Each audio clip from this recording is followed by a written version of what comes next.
यकीन करोगे कि पाकिस्तान के एक छोटे से गांव में रहने वाली एक लड़की अपने बहन भाइयों को भूखा देखकर खुद कई रातें बगैर खाने के सो जाती थी।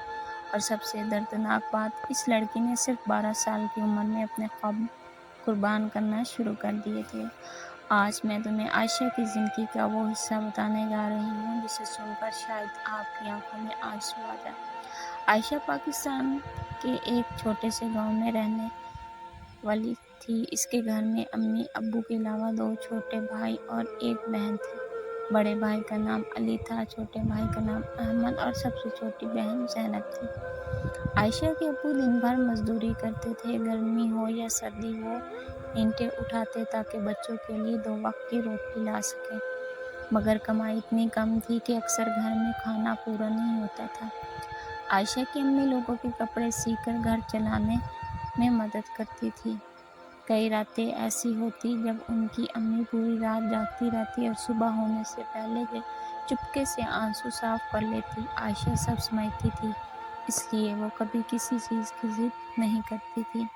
ना नए कपड़े, ना खिलौने, ना अच्छी चीज़ें। एक दिन स्कूल में टीचर ने सब बच्चों से पूछा, बड़े होकर क्या बनना चाहते हो?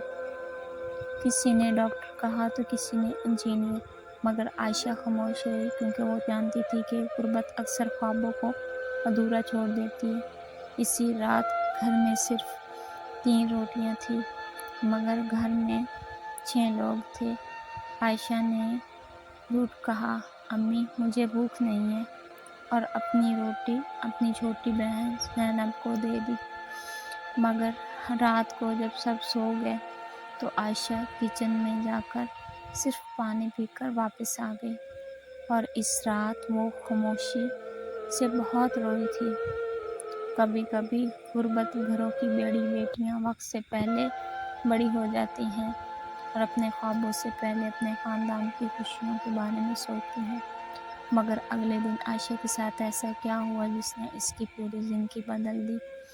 ये जानने के लिए पार्ट 2 ज़रूर देखें। अगर आपको सिस्टर की इन्फॉर्मेशन अच्छी लगी तो चैनल को सब्सक्राइब करके जाएं।